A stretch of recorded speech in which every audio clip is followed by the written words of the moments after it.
예, 지난 시간에 저에 대해서 하고 오늘 두 번째 시간입니다. 예, 이제 이렇게 하면 우리가 저에 대해서는 배우는 것입니다.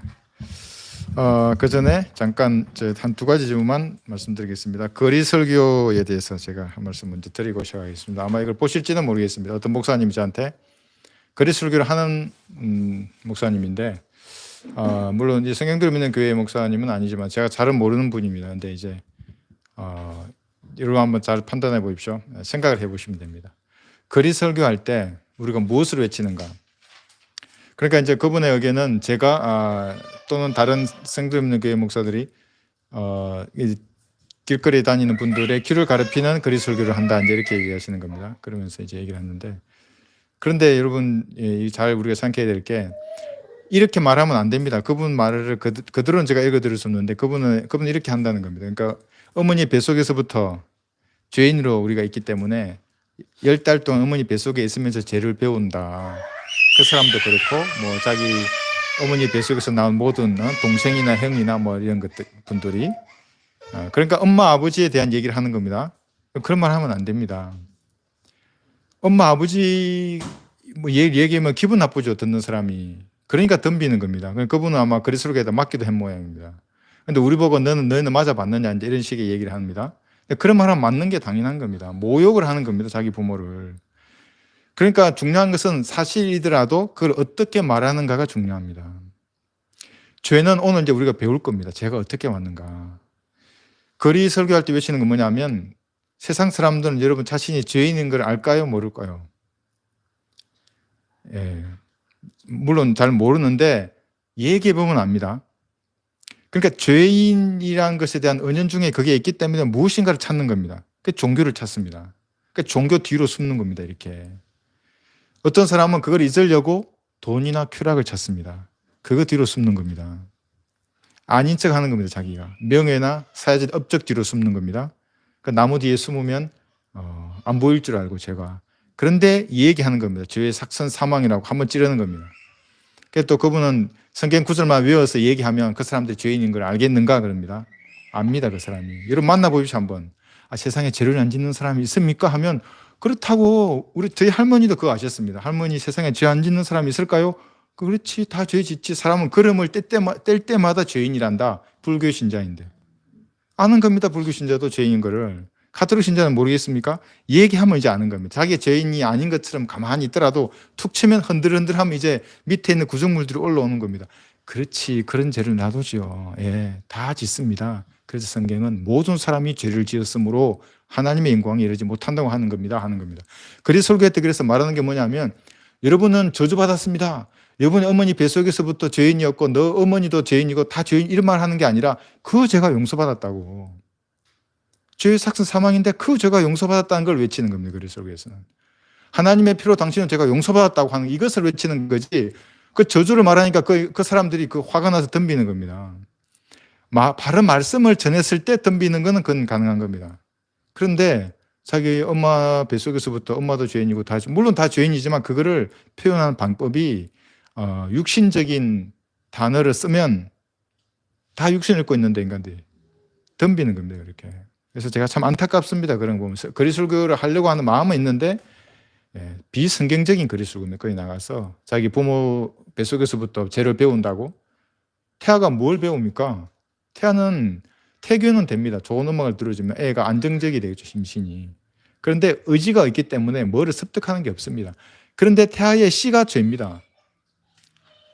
우리가 지금 지난 시간에 배웠지 않습니까? 죄가 어디서 왔는지. 그 씨 DNA 속에 죄성이 들어있는 겁니다. 인류는 아담 이후로 모든 인류가. 근데 그걸 모르기 때문에 얘기하는 겁니다. 그렇게. 여기 요한복음 16장에 보시면 왜 사람들이 우리가 탁 치면 자기가 죄인인 것을 깨닫냐 하면, 죄라고 사람들에게 말하시는 분이 성령 하나님입니다. 이게 보십시오. 16장 8절.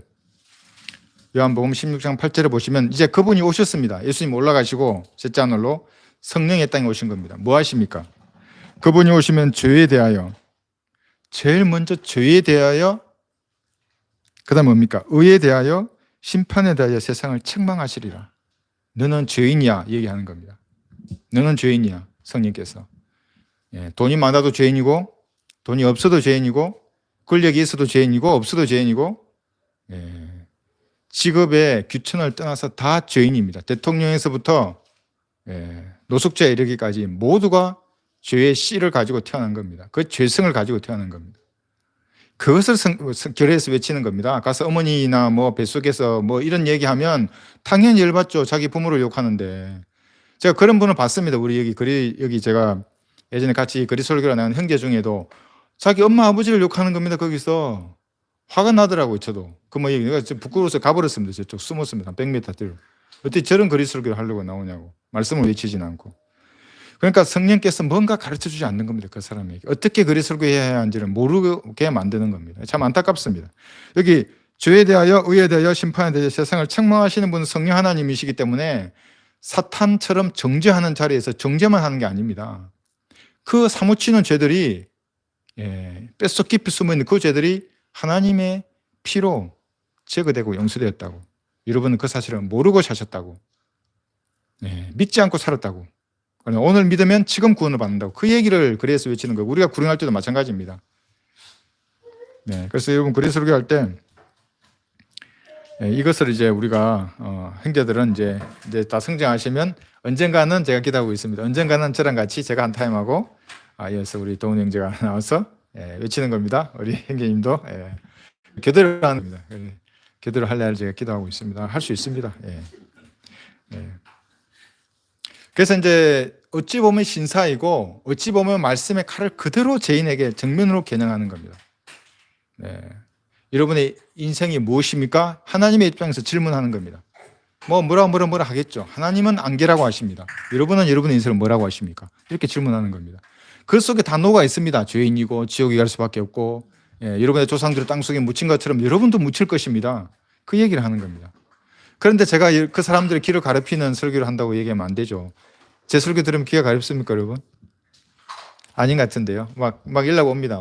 너는 그러면 평생 깡통을 찰 거라고. 진짜로. 왜냐하면 길을 가르쳐 사람이 올 거 아닙니까? 많이 와서 돈을 많이 내서 제가 부자가 된다? 그 당신이나 부자 되려고 목회하지. 나는 그런 거 안 한다고. 모르죠, 그 사람은. 자, 그래서 우리 거리설교, 성경적 거리설교 이렇게. 그러니까 이것은 듣든지 그만두든지 간에 외치는 겁니다. 거리설교는. 그리고 그 말씀의 씨앗이 마음밭에 뿌리 내리게 하는 겁니다. 화살처럼 박히게 하고 집에 가서 박힌 화살을 뽑아보겠죠. 아까 그 말씀이 뭐였지? 지옥이 간다고 탁 뽑아보는 겁니다. 피가 철철 흐릅니다. 내가 지옥에 가면 어떡하지?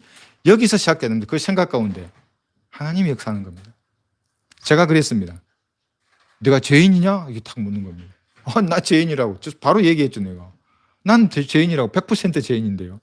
예수님이 왜 죽었냐? 이렇게 하는 겁니다. 왜 돌아가셨냐고, 예수님이. 십자가에 왜 달렸느냐, 그렇게. 죄인을 위해 달렸다고 그랬더라고요, 교회에서.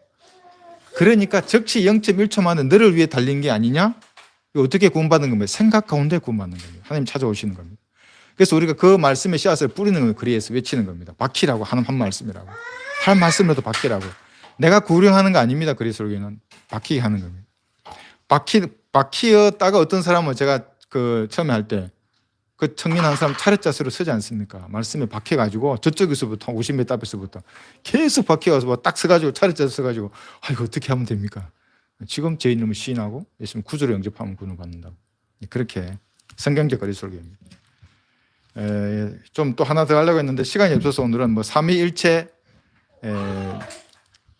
무형의 삼위일체를 좀 성경적으로 비평해 달라고 그랬는데 제가 시간이 없어서 제 기초 성경 공부에 보면 삼위일체에 대해서 있습니다. 보시면 되고 삼위일체를 모르면 여러분 한번 보십시오. 결코 성장 못합니다.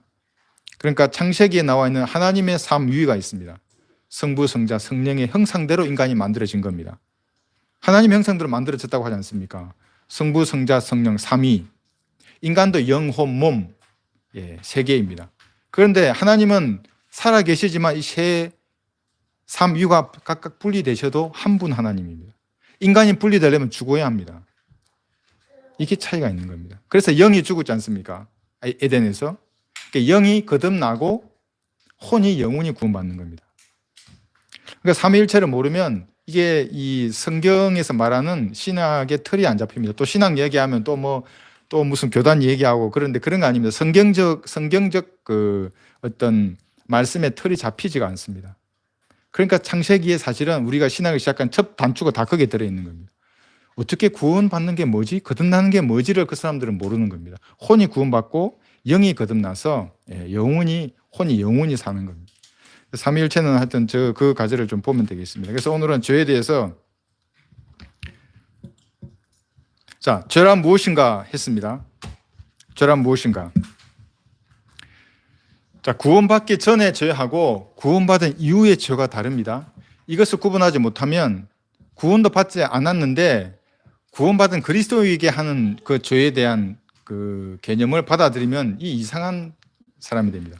자백하면 용서된다 그러니까 자꾸 회개하려고 하는 겁니다. 구원도 안 받아놓고 자꾸 자백하라 하니까 회개를 자꾸 죄를 회개하는 겁니다.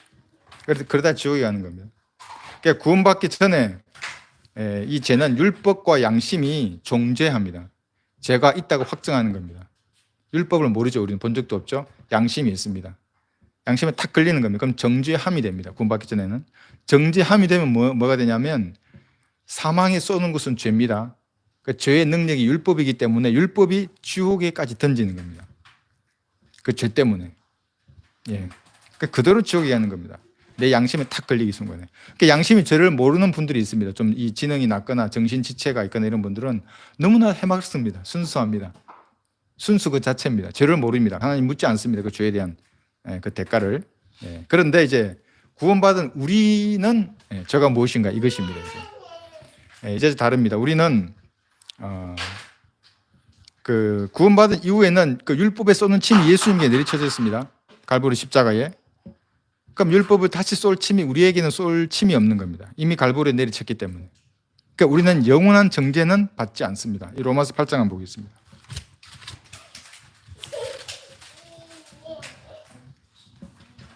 영원한 정죄를 받아야 할 그 율법에 쏘는 침은 갈보리에 예수님의 등 위에 내리쳐졌습니다. 그러니까 우리가 다시 범죄하더라도 그 율법에 쏘는 침은 우리에게 영향을 못 미칩니다. 그러므로 이제 그리스도 예수 안에 있는 자들에게는 결코 정죄함이 없나니 그들은 육신을 따라 행하지 아니하고 성령을 따라 행하느니라. 이는 그리스도 예수 안에 있는 생명의 성령의 법이 죄와 사망의 법에서 나를 해방시켰기 때문이라. 영원한 정죄는 예수님이 받으셨기 때문에 없지만 그런데 일시적인 정죄는 받을 수 있습니다. 그것이 육신을 따를 때 우리가 징계를 받는 겁니다. 그래서 이것이 이제 13절에도 있죠. 육신을 따라 살면 죽을 것이나 성령을 통하여 몸의 행실을 죽이면 살리라. 이제 이렇게 되어 있는 겁니다. 이게 구원받지 않는 사람들이 아닙니다. 구원받은 사람에게만 이렇게 적용되는 것입니다.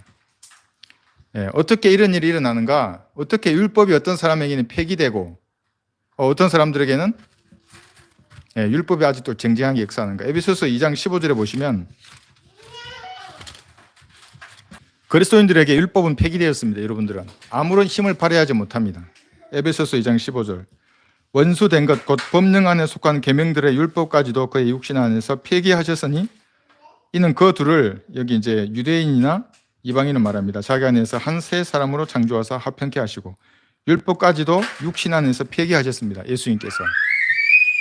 예수님을 구주로 영접하면 율법은 더 이상 여러분이 아무런 힘을 발휘하지 못하는 겁니다. 자, 이렇게 말하니까 너무나 좋아합니다. 사람들이. 더 이상 그럼 나는 어떤 죄를 지어도 된다는 말인가? 또 이렇게 생각합니다. 율법이 능력을 발휘하지 못하니까. 그런 것은 아닙니다. 육신을 따르면 일시적인 정죄는 반드시 그 사람에게 있다고 말씀드렸죠. 육신을 따르지 말아야 합니다. 자, 율법이 폐기됐다고 하니까 어떤 사람들은 또 반론을 제기합니다. 저는 이것을 신학교 교수한테 들었습니다. 직접. 율법이 폐기되지 않았다고 말했습니다. 그리스도인에게도 아직도 살아있다고. 그 말이 무슨 말이냐면 여러분 죄를 지으면 지옥에 한다는 말입니다. 의식법은 폐기되었는데 도덕법은 지켜야 한다. 이 안식교도가 하는 말인데 성경들을 믿는 사람 중에도 이것을 믿는 사람이 있고 가르치는 사람이 있습니다. 무섭죠? 종교개혁이 무서운 겁니다. 그래서 율법이 살아있다는 말은 정말 너무나 무서워요. 구원을 확신할 수 없습니다. 그러면 잘못해서 범죄하면 지옥에 가는 겁니다. 근데 율법은 폐기되었습니다. 근데 이제 많은 사람이 반론을 제기합니다. 이 마태복음 5장 17절에 보시면 반론을 제기하는 구절을 여기 있습니다. 그 사람들 이걸 이제 들이미는 겁니다. 마태복음 5장 17절 여기 보시면 내가 율법이나 선지서들을 폐기하러 온 줄로 생각하지 말라. 폐기하러 온 것이 아니라 이루려고 왔노라. 이 구절을 이제 얘기하는 겁니다. 봐, 예수님이 율법을 폐기하지 않았어. 율법을 이루려고 오셨어. 이렇게 말합니다. 근데 아까는 분명히 폐기한다고 했습니다. 그런데 여기는 무슨 말이겠습니까? 여기서 말한 율법이 모세 오경입니다. 토라라고 하는 모세 오경에 기록된 그 예언을 이루려고 예수님 오신 겁니다. 예수님 다 이루셨습니다. 이룬 그 율법, 그 예수 그리스도를 구주로 영접하면 이제 그 율법이 더 이상 우리에게 영향을 못 미친다고 에베소서 2장 15절의 말씀인 겁니다. 그것이. 또 하나 볼까요? 로마서 3장 31절에 보시면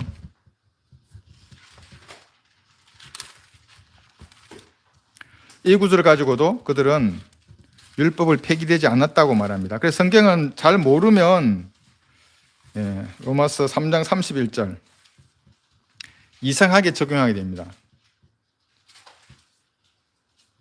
그렇다면 우리가 믿음으로 율법을 폐하여 그럴 수 없느니라. 오히려 우리가 율법을 굳게 세우느니라. 자, 이 또 무슨 말입니까? 아까 폐기됐다고 했는데 율법을 굳게 세운답니다. 이게 무슨 말이냐면 죄인들에게는 율법이 굳게 세워집니다. 예수님이 모세 오경의 예언까지 다 이루신 겁니다. 율법을 완벽하게 지키셨습니다. 다 이루셨습니다. 굳게 세워져 있습니다. 그래서 지옥에 가는 겁니다. 그들이. 지옥에 던져집니다. 여러분 이런 얘기 하지 않습니까? 밤길 조심하라고. 구원받지 않는 사람들에게 하는 말입니다.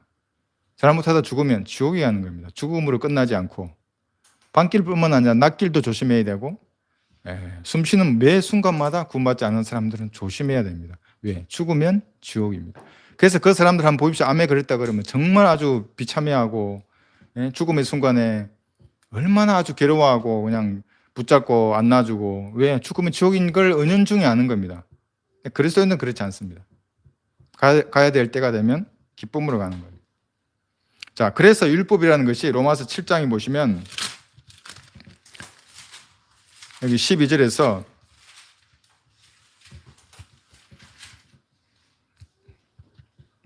그러므로 율법도 거룩하며 계명도 거룩하고 의로우며 선하도다.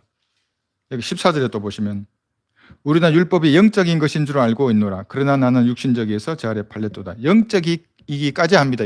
율법이라는 것이. 누구에게? 구원받지 않는 죄인들에게. 그래서 지금도 쟁쟁하게 살아있는 겁니다. 아주 무섭습니다. 율법이라는 것이. 범죄하는 혼은 죽으리라. 뭐까지 죽습니까? 혼이 지옥에 던져지는 겁니다. 갈라디아서 3장을 보겠습니다. 그러나 우리에게는 이것은 지도교사입니다. 율법이라는 것은. 갈라디아서 3장 24, 5절.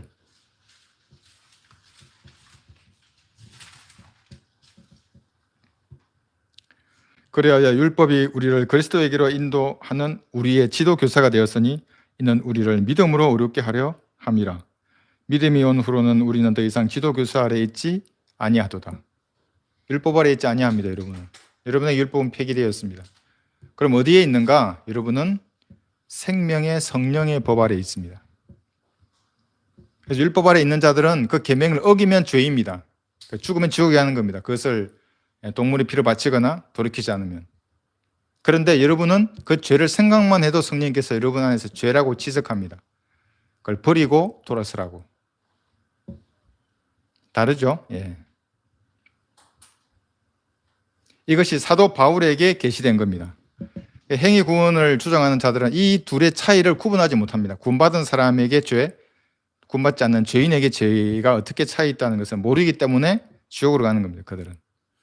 자, 그리고 우리의 죄성은 어디에 있는가? 지난번에 잠깐 했었죠? DNA에 있는 겁니다. C에 있습니다. 육신. 그래서 혈과 육은 하나님의 나라를 상속받지 못하는 겁니다. 모두 버려두고 가는 겁니다. 자, 그런데 지금은 여러분의 몸을 한번 생각해 보십시오. 구원받을 때 무슨 일이 일어났습니까? 영적 수술이 일어났습니다. 육신으로부터 여러분은 분리되어 있습니다. 그래서 하나님의 자녀인 겁니다. 이 육신, 악한 자의 씨로부터 여러분의 혼이 분리되어 있습니다. 여기 골로새서 2장 11절, 여러분 다 알고 있는 유명한 구절인데 이 말의 의미는 이겁니다. 구원받은 하나님의 자녀는 육신으로부터 분리되어 있습니다. 혼이. 그래야 그 사람이 구원받은 사람입니다. 또한 너희가 그의 안에서 손으로 하지 아니한 할례를 받았으니 곧 그리스도의 할례로 육신의 죄들의 몸을 벗어버린 것이라. 그런 상태로 있는 겁니다. 그러니까 육신하고 혼이 붙어 있는 상태면 하나님이 결코 자신의 자녀로 취급하지 않습니다. 붙어 있는 그 사람들은 구약 성도였습니다. 그 사람들의 대화를 한 성도이고 신약의 성도들은 이게 떨어지는 겁니다. 구속된 사람들입니다. 하나님의 피로. 그러니까 뭐 단순히 어머니 뭐 이게 문제가 아니고 어머니 뱃속에부터 죄를 배우고 말고가 아니라 태어난 그 씨가 문제가 있는데 구원받은 사람은 그 씨에서 분리되는 겁니다. 혼이. 하나님의 자녀가 되는 것입니다. 영적 수술을 받은 사람들입니다, 여러분.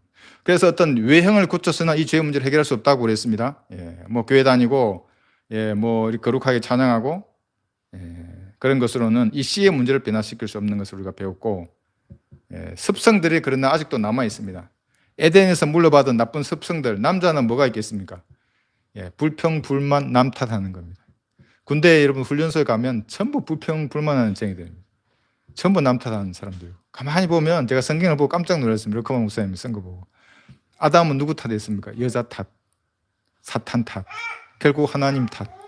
그 나무 뒤에 숨고 책임을 회피하는 겁니다. 그 남자는 그렇게 합니다. 사실은 자신의 잘못인데 자기가 여자를 선택해놓고 하나님 버리고 그 탓 습성을 그대로 배운 겁니다. 여자는 무엇이겠습니까? 이건 제가 생각해 봤습니다. 남자에게 먹으라고 말하는 입입니다. 입. 그러니까 여러분 지옥을 맛보고 싶으면 여자의 입에서 나옵니다. 땅에서 경험할 수 있는 지옥은 여자의 입입니다. 그래서 혼자 죽기 싫으니까 같이 죽을 남자를 구한 겁니다. 그리고 남자에게 죽기 전에 먹으라고 말을 했을 거 아닙니까? 말을 시작하는 겁니다. 잠언 6장 26절 한번 보겠습니다. 잠언 6장 26절. 그래서 여러분이 수다스럽다고 할 때 그것은 성경에서 결코 좋게 본 적이 없습니다. 물론 그리스도인의 교제는 아름다운 것입니다. 잠언 6장 26절. 이는 엄탕한 여자로 인하여 남자에게 한 조각 빵만 남게 됨이며 가능한 여자는 귀중한 생명을 사냥할 것임이라. 이렇게 말했습니다. 이 여자의 특징이 여기 잠언 7장 보겠습니다.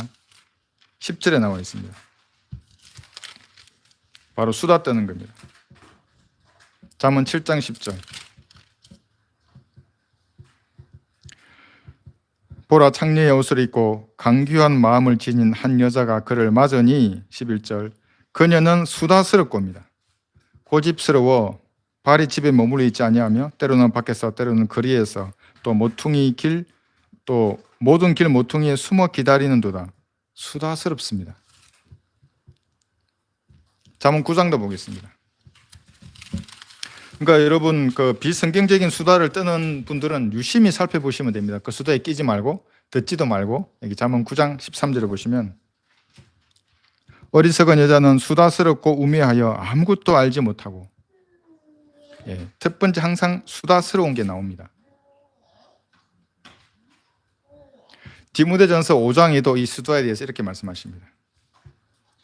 5장 13절. 디모데전서 5장 13절. 그러니까 하나님 안에서 서로를 세워주는 말을 해야 되는데 자꾸 공허한 말만 하는 겁니다. 그게 이제 수다입니다. 그들은 게으른 데 익숙하여 집집마다 돌아다니며 게으름을 피울 뿐만 아니라 또한 수다를 떨고 말창견을 하며 마땅히 해서는 안 되는 말을 하나니. 그리스도인들이 남을 세워주는 것 외의 말은 다 수다입니다. 그거 비방이고 험담이고 뼈를 썩게 하는 말들입니다. 댓글도 마찬가지입니다, 여러분. 자, 이것이 이제 죄에 대한 것이었고, 왜 죄를 짓게 되는가? 왜 죄를 짓게 되는가? 뭐 다양한 말들이 많습니다. 공산주의자들은 사유재산이 모든 죄의 근원이라고 말합니다. 그래서 평등을 강조합니다. 부자들이 가진 것을 가난한 자에게 나눠주려고 합니다. 사유재산. 그럼 누가 가집니까? 그 부는 당이 가지는 겁니다. 그래서 이것을 우리는 당 독재라고 하는 겁니다. 이것이 문제가 아닙니다. 환경도 문제가 아닙니다. 교육을 못 받아서도 문제가 아닙니다. 교육을 못 받은 사람이 죄를 짓는다? 그거 아닙니다. 더 지혜롭습니다. 오지로 갈수록. 지식은 부족하도 더 지혜롭습니다. 그분들이.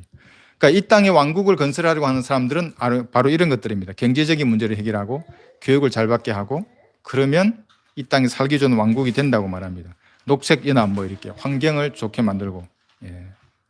그렇지 않습니다. 그러니까 사탄의 왕국이 이게 7년 동안의 대환란이 시작되면 이런 날에 그 왕국이 어떤 모습인지를 우리가 알고 있는 것입니다. 진짜 문제의 근원은 이 마가복음 7장에 있습니다. 마가복음 7장 20절에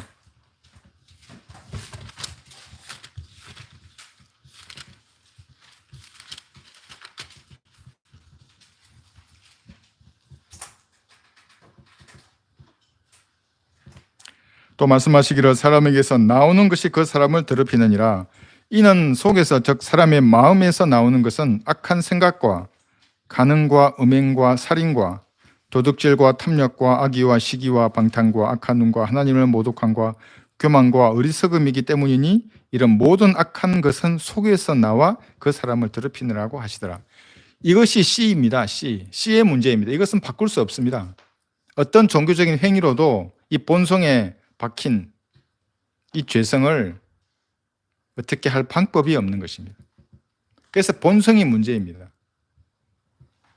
욕심에 끌려 유혹을 받는 것입니다. 이 본성 때문에. 좀 가려져 있지만 또 다시 드러나게 됩니다. 관리하지 않으면. 그래서 마음밭을 관리하라고 하지 않습니까? 정원처럼 잘 꾸미고 물을 주고.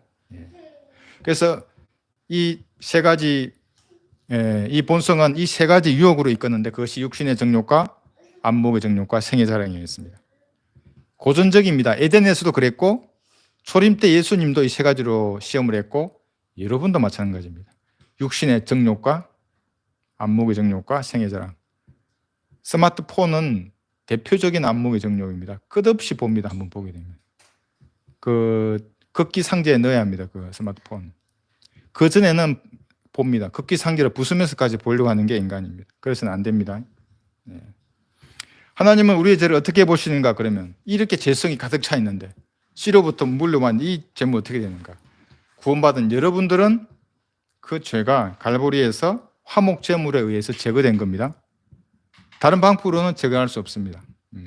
제거된 겁니다. 이거 사실은 믿음으로 적극적으로 믿는 겁니다. 믿음으로 제가 용서받은 것입니다. 믿어질 때까지 기다리면 지옥에 가서 믿게 됩니다. 지옥에 불타면 그때서야 하나님의 존재를 이제 아는 겁니다. 알면 뭐 하겠습니까? 늦었는데. 예. 히브리서 10장 10절 한번 보겠습니다.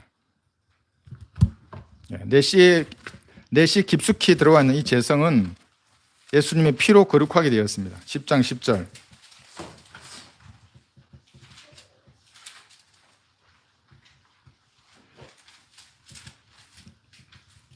자, 우리 히브리서 공부할 때 이 구절 공부하셨죠? 그 뜻에 따라 모든 사람을 위하여 한 번 예수 그리스도의 몸을 들이심으로 우리가 거룩하게 된 것이라.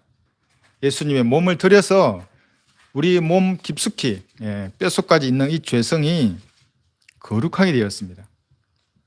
분리된 겁니다. 육신에 붙어있던 우리의 혼이 분리되었기 때문에 하나님 아들이 된 겁니다. 우리가. 이것이 우리 하나님 보시는 우리의 죄 모습입니다. 아, 너는 죄가 용서되었구나. 네 안에 죄가 있음에도 불구하고 용서되었구나. 이렇게 하나님께서 보시는 겁니다. 그런데 그 죄는 어떻게 됩니까? 낱낱이 기록되고 있습니다. 단 하나도 놓치지 않고 책들에 기록되어 있는 거예요. 그래서 백보자 심판에 가면 책들에 기록된 대로 심판을 받는 겁니다. 그래서 세상에서 가장 비참한 죽음이 자기의 죄 가운데 죽습니다. 진노의 손에 떨어지는 겁니다. 창조주의 진노의 손에. 자, 그러면 이제 오늘 우리가 배울 거 진노 이제 진도 나가는 겁니다. 예, 다 됐습니다. 이제 죄를 이기려면 이제 어떻게 하는가? 이겁니다. 구원을 거부하는 죄인들은 죄성이 있습니다. 우리도 육신은 죄성이 있습니다. 근데 그들은 페인트 칠을 하는 겁니다. 겉에. 그래서 예수님은 그것을 뭐냐면 회칠한 무덤이라고 그랬습니다. 그러니까 거듭나지 아니하고 하는 모든 종교적인 행위들은 하나님 보시기에는 회칠을 열심히 하고 있는 겁니다. 속에는 시체가 썩어가는 겁니다. 하나님 보시기에는. 아까 마가복음 7장에서 나와 있는 살인과 음란과 교만과 시기와 질투가 속에서 계속 끓고 있는데 오늘도 아침에 일어나서 회칠하고 내일도 회칠하고 그럼 하얗게 보이죠. 하나님은 속을 보고 계시는데. 마태복음 23장 보겠습니다. 마태 23장. 그 군인들은 아침에 일어나면 훈련장에서 위장 크림을 바릅니다. 그 얼룩달룩 위장 크림, 위장을 하는 겁니다. 보이지 않게. 얼굴 색이 안 보이도록. 마태복음 23장 27절 보시면 회치를 합니다. 종교인들은. 위선자인 서기관들과 바리새인들아 너희에게 화 있으리라. 이는 너희가 회칠한 무덤들과 같음이라. 그것들은 실로 겉으로는 아름답게 보이나 안에는 죽은 사람의 뼈와 모든 더러운 것으로 가득 차 있도다. 이게 도대체 무슨 말입니까? 계시의 믿음을 기다린다고 하는 그 자들의 속에는 갈보리의 그 보혈의 능력, 다 이런 하나님의 사랑을 거부하는 겁니다. 그게 회개한다고 죽을 둥살둥 십자가를 져야 한다 그러고 죽을 때까지 견뎌야 한다 그러고 하는 그 사람들에게는 시체가 썩어가는 것이 그 마음에 들어있는 겁니다. 네. 그럼 우리는 어떻게 하는가? 우리도 본성과 싸워야 합니다. 여러분, 불이 나려면 세 가지가 필요합니다. 처음에 불타는 물질이 있어야겠죠. 예를 들면 나무가 있어야 됩니다. 휘발유가 적겠습니다. 불타는 물질, 휘발유가 있습니다. 그 다음에 산소가 있어야 되고, 그 다음에 불꽃이 있어야 됩니다. 그러면 폭파하는 겁니다. 그러니까 셋 중에 하나만 없어도 됩니다. 휘발유가 없든지 산소를 없애든지. 그래서 산소를 없애는 소화기도 있습니다. 하론 소화기라고. 그 다음에 불꽃을 붙이지 않든지. 그러면 폭파되지 않습니다. 죄도 마찬가지입니다. 폭탄도 마찬가지입니다. 이게 주장력이 있고 항상 이 뇌관이 있습니다. 그 다음에 힘이 작용해야 하는 겁니다. 그러면 폭발합니다. 지뢰는. 뭐 누르든지 아니면 인력으로 뽑아내든지 그러면 지뢰가 폭발해야 되는 겁니다. 죄도 마찬가지입니다. 여러분에게 생각이 날라옵니다. 이렇게 생각이 날아갑니다. 이런 생각 저런 생각. 근데 내가 잘못된 것을 보게 되면 그 생각은 더 강해집니다. 어쨌거나 생각이 날아오면 그건 내가 어쩔 수 없는 것이고, 중요한 건 내가 잡는 겁니다. 어떤 생각을 잡고 이제 골똘히 생각합니다. 그때부터 죄가 시작이 됩니다. 이 죄를 지금 어떻게 될까? 하나님 나를 징계하시겠지? 하지 않을까? 이때부터 죄입니다. 사실은. 그 다음에 이제 행동으로 옮기는 겁니다. 그러면 폭파하는 겁니다. 항상 세 단계입니다. 이 중에 세 단계 중에 하나만 없애도 됩니다. 생각이 진행하는 건 어쩔 수 없지 않습니까?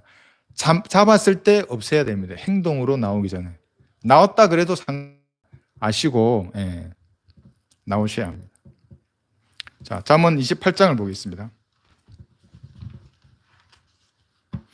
우리가 죄 지은 것을 돌이켜보면 그런 것입니다. 생각이 나고 그것을 붙잡고 행동으로 옮겼습니다. 잠언 28장 13절 보시면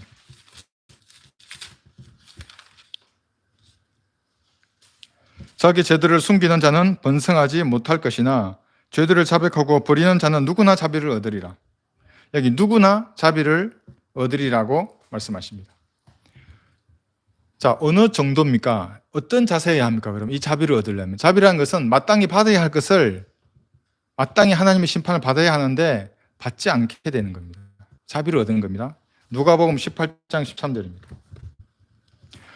저는 지금 누가복음 18장 13절.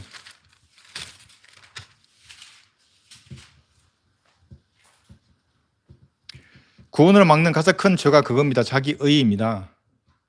내가 이렇게 그리스도교를 해? 자기 의입니다. 그게 결코 하나님하고 교제할 수 없습니다. 그런데 그 세리는 멀리 떨어져 서서 차마 눈을 들어 하늘을 우러러 보지도 못하고 가시덤을 치며 말하기를 하나님이여 죄인인 저에게 자비를 베푸소서라고 하더라. 이런 자세여야 합니다. 그러니까 자비를 받으려면 충분한 권이 되는 겁니다. 하나님이여 죄인인 저에게 자비를 베푸소서. 그럼 하나님 베풀어 주십니다. 구원받은 사람입니다. 구원받지 않은 사람이 이렇게 아무리 말해도 또 종교적으로 돌아갑니다. 그 사람들은. 에스겔 33장을 보겠습니다. 과연 하나님께서 살려주시는가? 제가 예전에 아주 오래전에 세상에 있을 때 제가 저희 가족에게 하나님 나 용서해 주시겠는가? 이렇게 물었던 이 구절을 보여줬습니다. 에스겔 33장 11절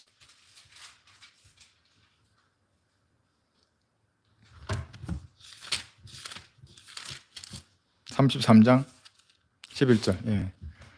그들에게 말하기를 주 하나님이 말하노라 내가 살아있는 한, 하나님 살아계시죠? 영원히 살아계십니다. 내가 악인의 죽음을 기뻐하지 아니하고 악인이 그의 길에서 돌이켜서 사는 것을 기뻐하노니 너희는 돌이키라. 그러니까 지옥에 간다고 하나님 기뻐하지 않습니다. 악인이. 그러니까 죄인이 예수님 영접해서 사는 것을 예수님 기뻐하십니다. 죄인이. 그런데 여러분이 만약에 죄를 버리고 하나님 앞에 돌아간다. 죄인이 돌이켜서 살고 영원히 사는 것을 하나님 기뻐하십니다. 예, 김정은 치하의 북한, 문재인 치하의 이 남한에 있는 사람들, 꿈을 들어야 합니다. 돌이켜서 사는 것을 하나님 기뻐하시기 때문에. 북한은 잘못된 사상, 남한은 잘못된 종교에 빠져 있는 겁니다. 자기의 의와 쾌락에 찌들어 사는 자들입니다. 은혜의 복음을 들을 수 있는 기회를 그들에게 줘야 합니다. 그것이 우리의 삶입니다. 뭐 인원수가 많고 적고 이게 중요한 게 아닙니다. 우리 소수이지만 그것이 우리의 사명이고, 피를 찾을 때 한 사람이라도 있어야 되지 않습니까? 그 사람 우리에게 찾을 때 여기 있습니다 하나님 얘기해야죠. 누가복음 15장 한번 보겠습니다. 15장 10절에 보시면, 내가 너에게 말하노니 이와 같이 죄인 하나가 회개하면 하나님의 천사들의 면전에 기쁨이 있느니라고 하시니라. 하나님이 이럴 때 기뻐하시는 겁니다. 여러분이 이 전도를 들고 밖에 나가서 울며 씨를 뿌릴 때 그 혼을 이겨올 때 하나님 기뻐하시는 겁니다. 구약의 회개가 아니고 신약에서 진정한 회개. 돌이켰으면 갈보리를 바라보는 겁니다. 그리고 구원받은 그 사람의 혼을 기뻐하시는 겁니다. 하나님께서 천사도 기뻐하고 하나님도 기뻐하는 겁니다. 뭐 회개하라 천국이 가까웠다 이 얘기하는 사람 지옥에 하는 사람들입니다. 그런 사람들 말고 하나님을 기쁘시게 하는 것은 이렇게 구령하는 겁니다. 그리고 잘못된 길로 가는 형제 자매들을 바로 잡아주고 세워주는 겁니다. 그런데 어떤 사람 보면 세워주기는 그냥 실족하면 발로 밟고 지가 올라서려고. 그리스도인 아닙니다, 여러분. 그 사람은 실족하면 기도하는 겁니다. 그리고 바로 설 수 있도록 기도해주고 권면해주는 겁니다.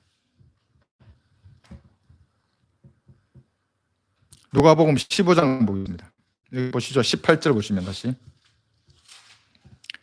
이 탕자의 비유는 르커만 목사님 간증집에 나옵니다.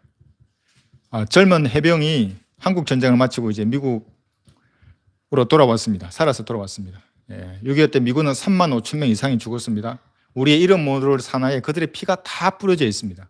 정말 뿌려지지 않은 산이 하나도 없을 정도입니다. 미군의 시체가 있습니다. 그래서 살아왔습니다. 용케. 이제 버스를 타고 르커만 목사님 같은 버스에 탄 겁니다. 이제 어머니에게 돌아가야 되는데, 어머니는 이제 르커 목사님 본 겁니다. 그 청년은 그 옆자리에 앉았습니다. 잠깐 얘기해도 되겠냐고. 된다고. 그래 이제 내가 이제 얘기를 하는데 뭐라고 얘기하냐면, 이제 뭐 목사님이고 이제 이러니까 자기 신앙의 얘기를 한 겁니다. 내가 지금 어머니에게 돌아가는데 어머니는 어릴 때부터 정말 그 절실한 신자셨다. 나는 구원을 받았지만 내 전쟁 통해서 정말 몹쓸 짓을 많이 했다. 너무나 많은 죄 가운데 살았다. 근데 어머니 앞에 돌아가면 내가 거짓말을 할 수 없다, 엄마한테. 엄마가 내 눈을 바라보면 나는 참 진실을 말해야 하는데 너무나 가슴이 아프다. 내 이 죄 지은 걸 어떻게 해야 되는가. 그러니까 르커 목사님 이 구절을 펴서 읽어주는 겁니다. 그 군인 젊은 청년한테. 여기 18절 보시면, 이제 내가 일어나서 내 아버지께로 가리라. 그리고 이렇게 말하리라. 아버지여, 내가 하늘을 거역하여 아버지 앞에 죄를 지었나이다. 나는 더 이상 아버지의 아들이라고 할 만한 자격이 없나이다. 나를 품꾼의 하나로 삼아주소서 하리라 하고, 그가 일어나서 자기 아버지에게로 갔는데, 그가 아직도 멀리 있을 때 아버지가 그를 보고 가엾게 여겨 달려가 목을 안고 입맞추더라. 그때 그 아들이 아버지에게 말하기를, 아버지여, 내가 하늘을 거역하여 아버지 앞에 죄를 지었나이다. 나는 더 이상 아들이라고 할 만한 자격이 없나이다 라고 하더라. 그러나 그 아버지가 자기 종들에게 말하기를, 가장 좋은 옷을 가져다가 그에게 입히고 손에 가락지를 끼우고 발에 신을 신기라. 그리고 살찐 송아지를 이리로 끌어내어 잡아서 먹고 즐기자. 이는 내 아들이 죽었다가 다시 살아났으며 또 잃어버렸다가 찾았습니다. 그와 하니 그들이 즐거워하더라. 바로 이것입니다. 구원받은 그리스도인들라도 이렇게 기다리시는 아버지 앞에 나아가서 자백하고 새롭게 힘을 얻을 수 있습니다. 기다리십니다, 하나님께서. 그러면 가락지를 끼우고 새로운 옷을 입혀주시고 우리를 그리스도의 군사로 다시 바로 세워주시는 것입니다. 죄악을 이기려면 우리는 이 제약된 생각을 차단해야 합니다. 고린도후서 10장을 보겠습니다. 고린도후서 10장 여기 5절에 보시면, 우리 지난 설교 시간에 잠깐 얘기했었죠. 생각이 여러분의 전쟁터입니다. 마귀의 전장입니다. 생각 가운데 여러 가지를 심어주고 씨를 뿌리는 겁니다. 여러 가지 구상과 하나님을 아는 지식을 거역하여 스스로 축켜 세운 모든 높은 것들을 무너뜨리며 모든 생각을 사로잡아 그리스도께 복종케 하니. 제약된 생각이 들면 스킵, 통과시켜버려야 합니다. 잡지 말아야 합니다. 그리고 그 생각을 잡았다고 하더라도 말씀대로 아니면 그 생각을 복종시켜야 합니다. 그 다음에 육신을 위해서 여러분 계획해서는 안 됩니다. 육신을 위해서 계획하지 말라고 말씀하십니다. 구원받지 않은 사람이 지금 말한 이런 권면을 들어서 실천해도 아무런 소용이 없습니다. 그들도 육신을 위해서 계획하지 않으려고 합니다. 말씀을 알기 때문에. 특히 안식교도들은 성경을 많이 공부한 교단입니다. 이단 중에서도 그래서 좀 수준이 있는 사람들입니다. 안식교도들은. 로마서 13장을 한번 보겠습니다. 계획을 한다는 것은 나쁜 것이 아닙니다. 누구든지 계획을 할 수 있습니다. 구상을 할 수 있고. 로마서 13장 여기 12절부터 보시면, 그런데 많은 계획들 중에서 육신을 위해서 그 정욕을 채우려고는 계획하지 말라고 성경이 말하는 겁니다. 계획을 해야 변화가 시작이 되는 겁니다. 그러니까 계획은 변화의 시초입니다. 뭔가 계획을 해봐야죠. 그래야 고칠 거 아닙니까? 나중에 실시간에 뭔가 안 되면. 아무런 계획이 아니면 아무 생각 없이 사는 거죠, 세상을. 그래서는 그렇게 해서는 안 됩니다. 흘러가는 대로 사는 게 아니라 우리가 믿음대로 산다는 것은 그런 생각을 가지고 있는 겁니다. 그런데 여기 12절을 보시면 밤이 많이 지났고 낮이 가까웠느니라. 그러므로 어두움의 행위를 벗어버리고 빛의 갑옷을 입자. 자, 13절. 낮에와 같이 단정히 행하고 흥청거리거나 술 취하지 말며 음란하거나 방탕하지 말며 다투거나 시기하지 말고 오직 주 예수 그리스도로 옷 입고 정욕을 채우려고 육신을 위해 계획하지 말라. 계획은 좋으나 육신을 위한 계획은 하지 말아야 합니다. 하나 더 볼 거예요. 잠언 6장 보겠습니다. 하나님께서 싫어하시는 게 있습니다. 사실 이게 기초 성경 공부인데 상당히 중급 이상의 지금 우리 이 과제를 공부하고 있습니다. 조금 여러분 어려우셔도 한번 들어보시면 좋습니다. 잠언 6장 여기 16절 보시면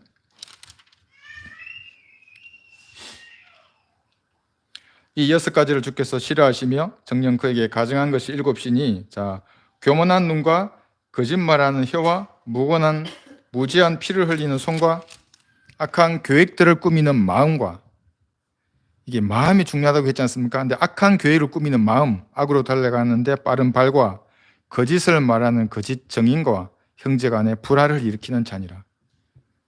여러분, 그래서 험담이나 비방하는 자들은 멀리하는 겁니다. 이게 불화를 일으키는 자들. 육신을 위해서 계획해서는 안 됩니다. 왜 안 되는가? 육신을 위해서. 로마서 6장을 보겠습니다. 육신은 하나님 보시기에 여러분의 육신은 시체입니다. 그러니까 시체를 위해서 시체를 꾸미려고 시간을 낭비하지 말라 이렇게 얘기하는 겁니다. 육신을 위해서 계획하지 말라는 게. 로마서 6장 6절에 보시면 우리가 이것을 아나니 곧 우리 옛사람이 그와 함께 십자가에 못 박힌 것은 죄의 몸을 멸하여 더 이상 우리가 죄에게 종노릇하지 않게 하기 위함이니라. 종노릇하지 않게 하기 위함이라고 합니다. 여기 11절부터 보시면 이와 같이 너희도 너희 자신을 정녕 죄에게는 죽은 자요 예수 그리스도 우리 하나님 주로 말미암아 하나님께는 산자로 여기라 그럽니다. 너희는 시체라고 여기라는 겁니다. 육신은. 내 안에 있는 속 사람은 산자로 그렇게 여기라. 그러므로 너희는 저가 너희 죽을 몸 안에서 군림하지 못하게 하여 몸의 정력 가운데 죄에게 순종하지 말고 여기고 이게 순종하지 말고 그랬죠. 13절 또 너희 지체를 불의의 병기로 죄에게 내어주지 말고 다만 너희 자신을 죽은 자들로부터 살아난 자처럼 하나님께 드리며 너희 지체를 의의 병기로 하나님께 드리라. 이거 전부 여러분의 의지를 지금 써서 순종하고 그렇게 여기고 드려야 합니다. 아무 생각 없이 멍하니 있으면 이게 아무것도 안 될 일입니다. 그래서 의지는 타락할 수 없습니다. 여러분 쓰지 않으면 그냥 시류에 편성해서 가는 겁니다. 대세가 모형이래, 뭐 이런 거. 대세가 행위 구원론이래. 저기는 10만 명이야. 거기는 500명밖에 안 되지. 뭐 이러면 아닙니다. 생각을 딱 해서 판단해야 하는 겁니다. 그것은 그래서 여러분 안에는 두 사람이 있습니다. 첫째는 육신입니다. 근데 그 육신은 하나님 보시기에 시체이고 죽어 있습니다. 세 사람이 있습니다. 예수님 영접할 때 여러분은 세 사람이 생겼습니다. 사실은 그분이 예수님이십니다. 이제 갈등 관계에 있는 겁니다. 그럼 보십시오. 살아있는 시체 속에, 죽어 있는 시체 속에 산 사람이 있지 않습니까? 그 살아있는데 안에 겉은 죽어 있는 사람입니다. 이것을 좀비라고 하는 겁니다. 그래 그리스도인들은 남들이 보기에 좀비입니다. 시체인데 안에 살아있는 사람이 있는 겁니다. 몸 안에 있는 그 사람이 산자입니다. 살아있는 자. 그래서 이제 우리가 거듭나고 성장하면 이 시체의 욕구가 줄어듭니다. 갈수록. 속 사람의 욕구가 갈수록 늘어나는 겁니다. 그래서 성령을 따라 행할 수 있습니다. 눈빛에서 이제 강선을 쏩니다. 진짜 이게 잘못된 강선이 아니고 충만하면 거룩한 강체가 납니다. 눈빛에서. 그렇게 되면 이 산자가 구령하고 기도하고 성경을 읽고 찬양하고 섬기고 하는 이런 하나님의 일에 대해서 더욱더 민감해지고 무엇인가를 드리려고 하는 겁니다. 구원받았다가 안 받았다, 제가 유튜브 잠깐 보니까 구원받은 사람의 표하고 자꾸 나오는데, 살아있는 사람의 욕구가 점점점 거세집니다. 그 사람은. 그리고 바른 말씀을 말하면 알아듣게 되어 있습니다. 자기 영이 아는 겁니다. 그거를. 거부하는 사람 좀 이상한 사람이죠. 자, 그래서 구원받고 성장했다고 하면 기도와 말씀으로 성장해야 합니다. 마태복음 26장을 보겠습니다.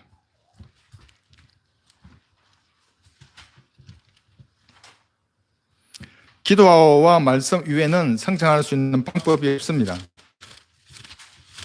구원받은 사람을 말합니다. 구원받지 않고도 얼마든지 기도하고 말씀을 공부할 수 있습니다. 그 사람은 성장하지 않습니다. 자기 종교적인 이파리만 커지는 겁니다. 마태복음 26장 41절. 구원받은 사람은 먼저 기도해야 하는 겁니다. 그래야 성장합니다. 그래야 이 시체의 욕구가 줄어드는 겁니다. 너희가 시험에 들지 않도록 깨어 기도하라. 참으로 영은 원하지만 육신이 연약하도다라고 하시더라. 마태 26장 41절입니다. 자, 마태복음 26장 41절. 자, 그래서 여기 영하고 육신이 여기도 서로 반목하고 있습니다. 대립하고 있죠. 영은 원하는 겁니다. 그런데 육신은 원하지 않는 겁니다. 육신은 반대로 원하는데, 근데 영은 또 원하지 않습니다.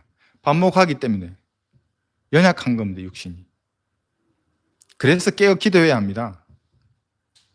깨다는 말이 왓입니다. 근데 이 스펠링 5개 가지고 여러분 5가지에 대해서 깨어 있으라고 역하마 목사님이 말씀하십니다. 첫 번째가 여러분의 말입니다. 말. 여러분의 말은 살려주는 말을 해야 합니다. 여러분의 말을 듣고 누군가 자살한다. 그건 아닙니다. 성경적인 말이. 그러니까 제가 어떤 사람 들었습니다. 어떤 목사가 담배를 피는데 그 담배 핀다고 다른 사람한테 일러준 겁니다. 그 목사가 자살을 했답니다. 그래서 제가 보기에는 그건 성경적인 말이 아닙니다. 그게. 그러니까 물론 부끄러워서 그럴 수도 있겠죠. 그 사람이. 그러나 여러분의 말은 살려줘야 하는 겁니다. 죄에 대해서만 지적하는 것은 누가 못합니까? 사탄이 정죄하는 겁니다. 죄는 말하지 말라는 게 아니라 누구나 죄인이다. 그것은 당신도 죄인이지 않느냐 그 얘기하는 겁니다. 그러면 칼인 줄 모르게 찔립니다. 그러니까 처음부터 근데 칼을 빼들고 넌 죄인이야, 넌 죽어야 돼 그러면서 접근하면 누가 그 칼을 맞으려 하겠습니까? 사람은 다 죄를 짓지 않습니까? 그럼 가만히 들으면 그런 거 같거든. 저도 죄가 있는데요. 혹시 앞에 계신 분 죄 없으세요? 그럼 가만히 생각하면 자기도 죄가, 웬만한 사람은 준비된 사람 돌았습니다. 거기서. 말을 여러분 살펴봐야 하는 겁니다. 살려주는 말을 해야 합니다. 의향의 말을 한다 그러면 그런 말을 해야 합니다. 첫 번째 말이고, 두 번째 행동. 나의 행동이 다른 사람에게 어떤 영향을 미치는지를 항상 깨어서 살펴봐야 하고, 그 다음에 생각입니다. 오늘 계속 생각이 나옵니다. 아무 생각이나 잡으면 안 됩니다. 깨어서 살펴봐야 하는 겁니다. 내 첫 번째 말, 행동, 생각. 그 다음에 주변 사람을 살펴봐야 합니다. 어떤 사람, 공감하는 사람이 있는지 없는지, 비방하는 사람이. 그런 거 가만히 들어보시면 저 인간은 자기 일은 안 하고 왜 남의 일에 저렇게 남을 저렇게 흥담하고 살지? 그 시간에 복음을 전하러 나가야 차라리 그리스도인이라면 그 시간에 기도하고 그 시간에 성경을 읽어야 하는 겁니다. 남의 종을 판단하는 너는 누구냐? 이걸 딱 지나서서 자기가 뭘 하려고 나서지 않습니까? 하나님과 그 사람 사이에 자기가 딱 끼어드는 겁니다. 그럼 이 사람은 죽습니다. 못 일어납니다. 항상 성경적인 믿음은 그 자유한 가운데 있는 겁니다. 하나님께서 그 사람에게 발길질 하십니다. 저 같은 경우에는 발길질 하십니다. 나가라고 말하라고 깨달은 것을. 그런데 누가 나서서 저보고 하라 그러면 하겠습니까? 좀 하겠죠. 뭐 몇 달 끝나버립니다. 그거는. 그 다음에 마지막으로 마음을 여러분 살펴봐야 합니다. 왜 마음을 살펴봐야 하는가? 삶의 문제가 마음에서 나오기 때문에 그렇습니다. 이 5가지를 여러분 와치해야 됩니다. 깨어서 잘 살펴보셔야 합니다. 자, 성장의 두 번째는 기도인데 야고보서 한번 보겠습니다. 1장. 오늘 조금 시간이 가더라도 이거 제 끝내겠습니다. 야고보서 1장 12절에 보시면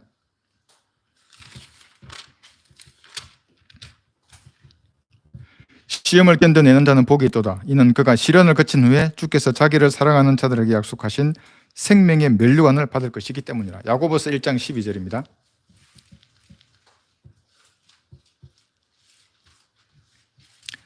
자, 여기서 보시면 야고보서 1장 12절. 시험을 견뎌내야 합니다. 시험을 거친 후에 생명의 면류관을 받는 것입니다. 여러분 성장합니다. 그런데 주기도문에 나와 있는 것처럼 우리를 시험에 들지 하게 하지 마옵시며 맨날 그렇게만 기도하면 어떻게 됩니까? 그건 대환란 때 해야 할 기도인데 대환란 때 시험에 들면 잘못하면 지옥에 합니다. 구원을 이루기 때문에. 지금 우리는 시험 가운데 이겨내도록 기도해야 하는 겁니다. 이겨내지 못하면 내팽개 쳐져 버립니다. 그 시험이 여러분을 믿음에서 떨어지게 하는 겁니다. 그래서 기도해야 하는 겁니다. 피할 길을 마련해 주시기 때문에 그렇습니다. 그 다음에 말씀입니다. 베드로전서 2장 보겠습니다. 말씀이 중요하기 때문에 개역 성경은 또 이걸 변개해 버렸습니다. 베드로전서 2장 1, 2절. 그러므로 모든 악의와 모든 속임수와 위선과 시기와 온갖 비방하는 말을 버리고 그럽니다. 여기 버려야 합니다. 안 버리고 말씀을 읽으면 이거 희석돼 버립니다. 성장을 못 합니다. 이런 게 있으면 버리고 갓난아기들로서 순수한 말씀의 젖을 사모하라. 이는 너희가 그것으로 인하여 자라게 하려 함이니라. 구원에 이르도록 자라는 게 아닙니다. 구원을 이미 받았기 때문에 성장하는 겁니다. 온갖 비방하는 말을 버리라. 그래서 뭐 댓글이나 이런 거 마찬가지입니다. 그것이 제도화된 교인의 삶입니다. 남의 문제를 지적하고 재판하려고 그러고 수다 떠는 인간들. 그래서 이런 영적인 아기들은 무엇인가 항상 욕망에 사로잡혀 있습니다. 그게 무슨 말입니까?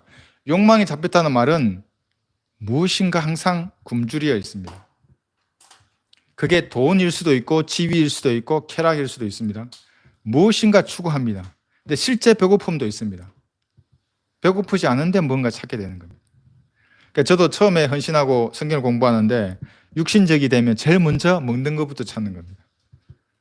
영적이 되면 조금만 먹어도 만족한데 육신적이 되면 뭔가 배고픈 게 참게 됩니다. 잠언 27장 한번 보겠습니다. 그런데 채워지지 않습니다. 인간의 욕망은 그걸 했다거나 먹었다거나 해서 채워지는 욕망이 아닙니다. 눈, 코, 입이 마찬가지입니다. 잠언 27장 여기 20절에 보시면 지옥과 멸망은 결코 가득 차지 않으며 사람의 눈도 결코 만족함이 없느니라. 여러분의 눈 만족함이 없습니다. 그래서 스마트폰 그만 보라는 겁니다. 그만 보십시오. 만족함이 없습니다. 전도서 1장도 보겠습니다. 8절에 보시면 만물은 수고로 가득 찼으나 사람이 그것을 표현할 수 없으니 눈은 보는 것으로 만족하지 못하며 귀는 듣는 것으로 채워주지 않는도다. 무슨 게임을 하고 무슨 영화를 보고 무엇을 보더라도 그 눈은 계속해서 또 찾습니다. 다른 것을. 전도서 여기 펴셨죠? 5장 보셔도 마찬가지입니다. 여기 10절에서 보시면 너는 정식으로 만족하지 못하리니 이것도 헛되도다. 그러니까 사람은 영적이기 때문에 전도서 5장 10절입니다. 만족함이 없습니다.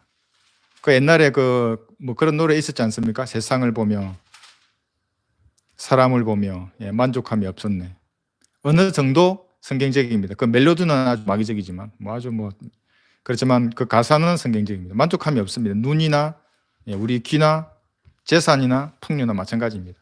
고린도후서 보겠습니다. 왜 그러냐면 고린도후서 3장. 그리스도인의 만족은 하나님께로부터 와야 합니다. 고린도후서 3장 5절.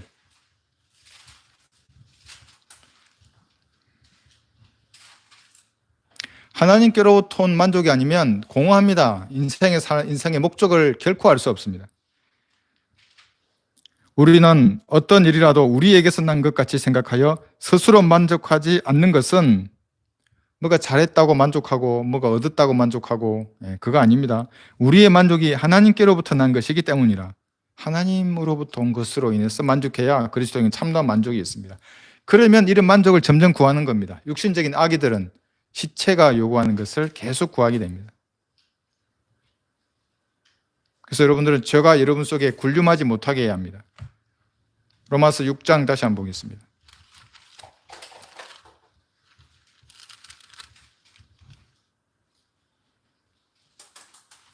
로마서 6장 여기 12절에 보시면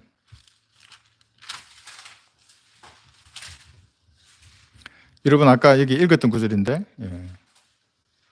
여러분들은 제 위에 올라가야 합니다. 제가 여러분 위에 서서 끌고 가게 하면 안 됩니다. 그러므로 너희는 죄가 너희 죽을 몸 안에서 군림하지 못하게 하여 몸의 정욕 가운데 죄에게 순종하지 말고 이렇게 말합니다. 죄를 지배하라는 겁니다. 운전자가 차를 운전하는 겁니다. 차가 운전자를 데리고 가는 게 아닙니다. 그 죄가 여러분을 조종하도록 끌려가서는 안 됩니다.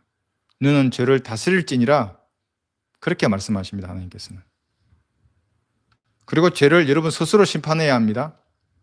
그게 무슨 말입니까? 스스로 심판한다는 말이 자백하는 겁니다. 양심에 찔리는 죄를 사탄이 여러분에 고소하지 않습니까? 야, 너 같은 놈이 이런 죄를 저질러서 넌 안 돼. 그러면 겸손하게 그래 난 안 돼. 그리고 그러나 자백하는 겁니다. 하나님 앞에. 그렇지. 야, 날 고소했지. 그래. 그 죄를 그대로 자백하는 겁니다. 하나님 앞에. 그러면 즉각 용서하는 겁니다. 그런데 자기를 방어하면 안 됩니다. 그래서 요한에서 1장 9절을 말하는 겁니다. 자백하라 그러는 겁니다. 자백하라. 자, 마지막으로 갈라디아서 5장을 보겠습니다. 마지막 성경. 그런 다음에 성령의 능력 가운데서 행하는 겁니다. 갈라디아서 5장 여기 16절에 보시면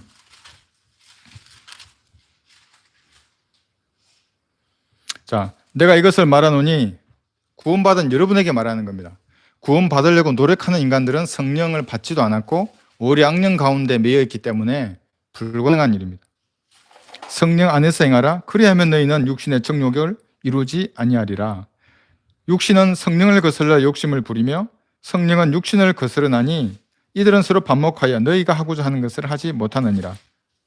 그러나 너희가 성령의 인도하심을 받는다면 너희는 율법 아래 있지 아니하느니라. 우리는 율법 아래 있지 않습니다. 우리는 율법이 폐기되었습니다. 생명의 성령의 법 아래 여러분들이 있습니다.